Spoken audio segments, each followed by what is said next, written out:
బనకచెర్ల ప్రాజెక్టును తెలంగాణ ప్రభుత్వం పూర్తిగా వ్యతిరేకిస్తోంది అన్నారు మంత్రి ఉత్తమ్ కుమార్ రెడ్డి. ఇది తెలంగాణ నీటి హక్కుల ఉల్లంఘనే అని అన్నారు. బనకచెర్లపై ముఖ్యమంత్రి తాను పలుమార్లు కేంద్రానికి విజ్ఞప్తి చేశామన్న ఉత్తమ్ తమ వల్లనే బనకచెర్లను కేఆర్ఎంబీ రిజెక్ట్ చేసిందని వ్యాఖ్యానించారు.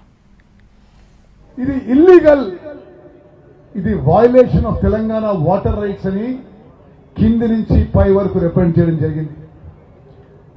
మా రిప్రజెంటేషన్ వల్లనే జిఆర్ఎంబీలో Godavari river management board Andhra Pradesh యొక్క ప్రాజెక్ట్ రిపోర్ట్ బనకచెర్ల ప్రాజెక్ట్ ని రిజెక్ట్ చేయడం జరిగింది.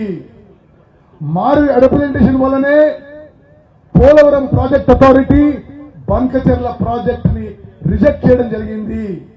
మా రిప్రజెంటేషన్ వల్లనే CWC central water commission Andhra Pradesh యొక్క బనకచెర్ల ప్రతిపాదనని తిరస్కరించడం జరిగింది.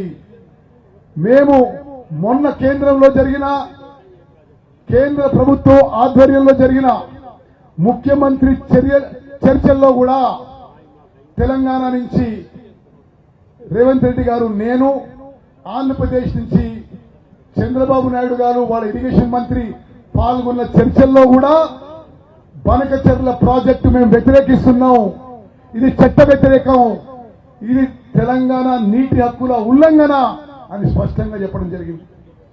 బనకచెర్ల ప్రాజెక్టు 1980లో ఇచ్చిన గోదావరి వాటర్ డిస్ప్యూట్స్ ట్రిబ్యునల్ ఒక తీర్పుకి వ్యతిరేకము, అదేవిధంగా ఏపీ రీఆర్గనైజేషన్ యాక్ట్ కి వ్యతిరేకము.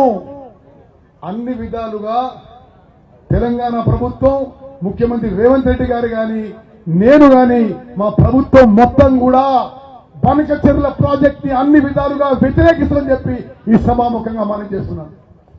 ఆయన ఏదో అనడని ఇక్కడ టీఆర్ఎస్ లీడర్లు ఏదో మాట్లాడి ప్రజల్లో తప్పుడు సంకేతాలు ఇచ్చే ప్రయత్నం చేస్తున్నారు. చాలా స్పష్టంగా చెప్తున్నాం, అన్ని వేదికల్లో కేంద్ర ప్రభుత్వం దగ్గర న్యాయపరంగా బనకచెర్ల ప్రాజెక్టు మేము వ్యతిరేకిస్తామని చెప్పి ఈరోజు సభాముఖంగా యావత్ తెలంగాణ